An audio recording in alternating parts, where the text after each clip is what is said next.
everybody is discussing, debating this Tanzania issue.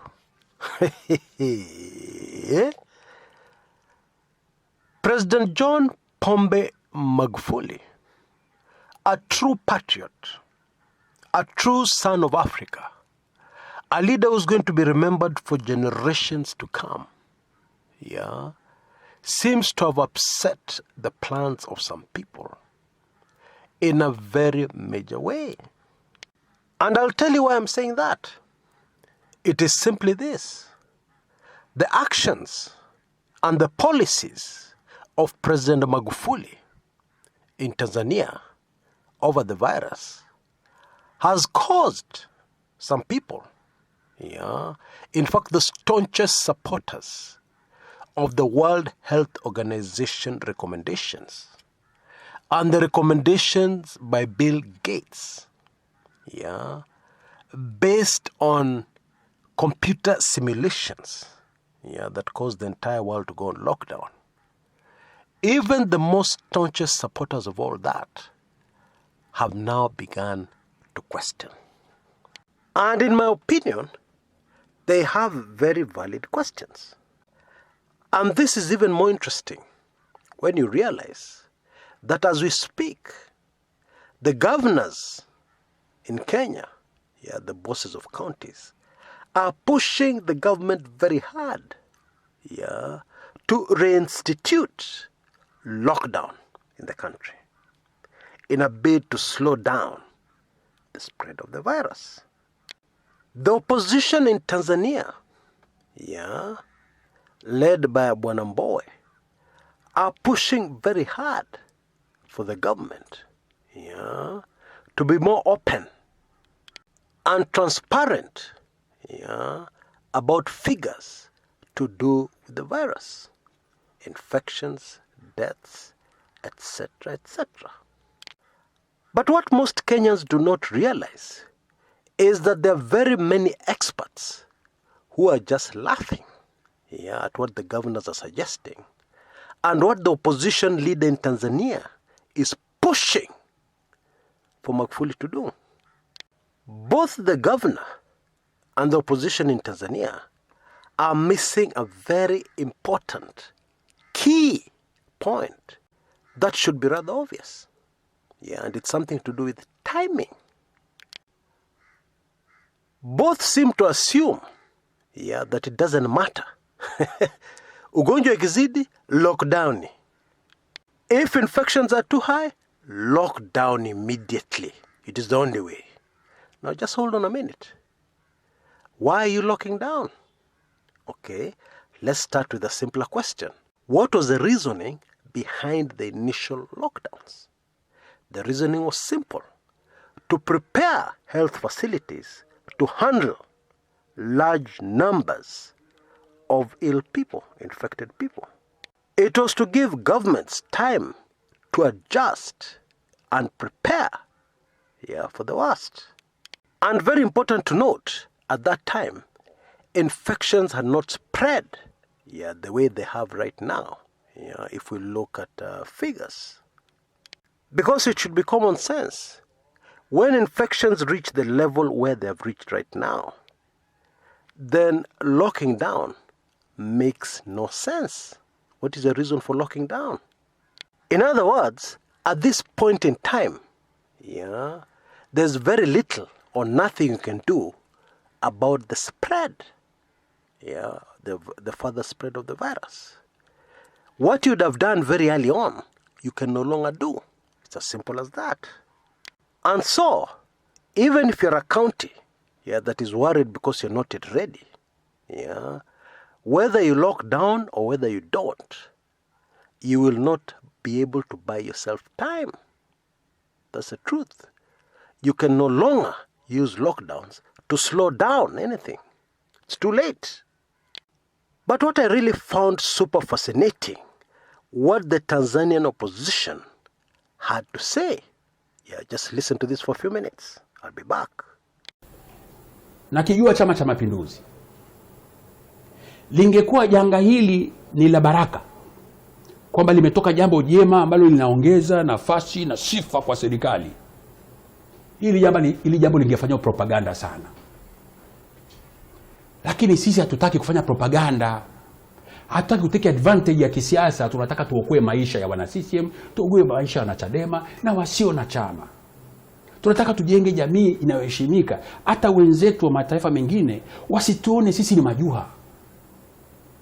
Maana ukienda huko duniani huko, ukisikiliza watu wana comment nini kuhusu namna Tanzania tunavyopambana na ugonjwa wa corona, wanatuona kama sisi ni watu ambao ni majuha. Yaani sisi wote, yani mimi, wewe, viongozi, nani, wabunge, tunaonekana ni majuha. Kwamba hivi nyinyi hamuoni, dunia nzima inaona isipokuwa ninyi hamuoni. Sasa nyingi kwenye swala la 7. Na jambo hili ndio la msingi sana, ya serikali kuweka usiri mkubwa wa taarifa za hali halisi ya maambukizi na vifo vitokanavyo na ugonjwa huu kwa wananchi. Kumekuwepo mkanganyiko mkubwa katika utoaji wa taarifa sahihi husianazo na maambukizi ya vifo vya janga hili. Hawa ni pamoja na waziri mkuu, waziri wa afya na naibu wake, watendaji wakuu wa wizara, kwa mfano katibu mkuu na mganga mkuu wa serikali walioondolewa.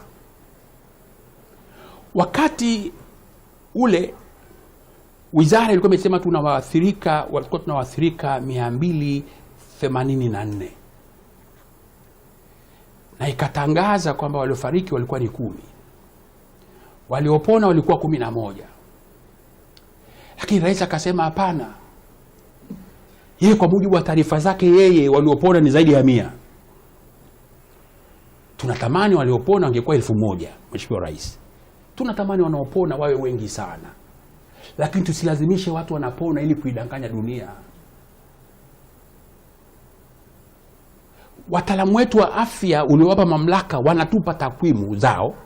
Wewe rais unatuambia una takwimu nyingine. Sasa hiyo tuna serikali moja ama tuna serikali mbili? Lakini kwa muda kuanzia tarehe 22 mpaka leo serikali ilikuwa yatoa takwimu yoyote ya maambukizi mapya. Namshukuru waziri mkuu leo angalau ametoa taarifa. Japo taarifa hizo figure anazosema waziri mkuu sisi tunazipinga kabisa, hazina ukweli. Kwamba yani wiki nzima wamekufa wagonjwa 6 wa corona. Are you serious, Mr. Prime Minister? Are you really serious? Watu wanazikwa kila mahali na serikali. Tunaona. Mortuary zimejaa. Tunajua. Hospitali zimejaa. Tunajua. Leo mnatupa figa kama watoto wadogo? No. Hiyo tutakataa. Viongozi wetu tupeni taarifa za kweli. Kwa hiyo maambukizi yapo na yako kwa kasi kubwa. Tukificha ugonjwa vifo vitatumbua. Tuseme ukweli, dunia ione Tanzania iko shida, ije tusaidie. Hatuna uwezo wa kupambana na corona wenyewe. Huo ndio ukweli. Hatuna uwezo wa kupambana na corona wenyewe. The only way tuta-attract mataifa ya kuletea madaktari, wataalamu, vifaa vya kupimia na misaada mbalimbali ni pale tutakapowaonyesha ukubwa wa tatizo letu. Sisi tunaficha, tunafanya siri ukubwa wa tatizo letu. Hatuko tayari kufa Mr. President, hatuko tayari kufa Mr. Prime Minister. Tunataka mseme ukweli ili dunia ije tusaidie. Kwa sababu sisi uwezo wetu ndani, serikali yetu mmeshindwa kutusaidia. Hatuwezi kusaidiana wenyewe kwa wenyewe tukiwa ndani. Tunahitaji external force ije liokoe taifa la Tanzania. Tunaitaka WHO ione Tanzania kama special area ya kupeleka misaada ya dharura. Na Tanzania ni mshiriki wa Umoja wa Mataifa. Ni signatory wa treaties za kimatibabu ya kidunia za Umoja wa Mataifa. Kama member wa WHO inapotangaza janga la kidunia, masharti kwa nchi mbalimbali ni pamoja na kutoa takwimu ambazo ni za ukweli. Sasa sisi tunatoa takwimu za uongo. WHO wanatushangaa sana. Tuna violate hata sheria za kimataifa za WHO kwa kuficha taarifa za ukweli. Hatuwaangamizi wa Tanzania, sasa tutaangamiza na mataifa mengine. Tutakatisha uwekezaji ndani ya siku za usoni kwa sababu watu hawataiamini Tanzania, kwa sababu tunaficha siri za ugonjwa ulio hatari duniani. Lakini rais wetu katika kile kikao na majenerali wetu alionekana kwa kiwango fulani kupuuza maelekezo ya wataalamu, ikiwemo fumigation, ujinga mtupu, karantini. Sasa karantini, watu wasikae siku 14. Mheshimiwa Rais, haya ni maelekezo ya WHO. Watu wana sayansi, wanazuoni waliokaa wakaresearch, wakatushauri. Tuna sababu gani ya kuzimeza? Lakini rais alionekana kukwazwa zaidi na uchumi, na alisisitiza tena kuhusu uchumi kwamba hawezi kuifunga Dar es Salaam, hawezi kuzuia shughuli za kiuchumi, mikusanyiko iendelee lakini kwa umakini. Nchi za wenzetu wamefunga mikusanyiko ambayo sio makini. Tuna njia, tunaweza tusifunge 100% lockdown, lakini kuna njia serikali inaweza ikazilazimisha walinda kwa fe, ama tupate shida kwa wiki ama wiki mbili au wiki tatu. Lazima tuweze kupata suluhisho hapo, otherwise hii kasi ya kuzikana itakuwa kubwa sana. Lakini la mwisho ni kwenye hoja hiyo, serikali, rais alisema, bwana wakuu wa majeshi mko hapa, kuna mambo watu wanasema huko, msishangae kesho Mbowe mkasikia Mbowe tayari kesho niko nguvuni kwa sababu nimesema mambo ambayo serikali haitaki niseme. Mimi lazima niseme kwa sababu siko tayari kufa. Lazima niseme kwa sababu siko tayari kufa, na siko tayari kuona Watanzania wenzangu tunakufa bila sababu za msingi. Tufe wakati ni lazima sana tufe, lakini wenzetu wenye mamlaka wanaposhindwa kuchukua tahadhari za kutosha, lazima sisi tuseme. Lazima tuseme kwa sauti kubwa sana. Sasa hiyo ndugu zangu, wakati serikali ikiendelea kuweka usiri mkubwa wa maambukizi na vifo, nchi tunashuhudia ongezeko la vifo vya watu. Jamani, watu wanakufa. Tuna misiba mingi na misiba mingi inakuja. Kama mpaka leo hatujajifunza, basi sisi wa Tanzania tuna laana. Kama mpaka leo kuna mtu bado anafikiri corona ni utani, basi sisi kama taifa bado tuna laana. This is a very very very serious pandemic. Sasa ushauri wetu katika serikali ni nini? Rais wetu na serikali yake yote wasione aibu kutoa kwa umma na dunia taarifa za ukweli kuhusiana na maafa haya. Mr. President, sio wewe uliozaa corona, sio chama chako kimezaa corona. Wajibu wako wewe, serikali yako na chama chako ni kutushirikisha wengine wote tuweze kudhibiti maafa haya, na tungeweza kusaidiana na kujiona vile vile kwamba Tanzania ni sehemu ya jamii ya kimataifa. Tushirikishe na Now, it is super fascinating that at the time Bwana Freeman Mbowe released this statement, at about the same time, a foreigner living in Tanzania also wrote a long article about the same subject. The foreigner was impartial. Yeah, he said he peeped into hospitals. There were no queues. There were no ambulances rushing sick people to hospital. There were no dying people. In short, life in Tanzania was normal. But then here comes this opposition leader telling us people are dying. Now let's get this right. The other diseases did not stop. Yeah, before the virus came along, people were dying from various ailments. And I assume the same is still happening. Yeah. But I guess what Bwana Mbowe was referring to, he was referring to deaths as a result of the virus. Now, Tanzanians go to the polls on October 25th, to elect a new president or to re-elect their current president.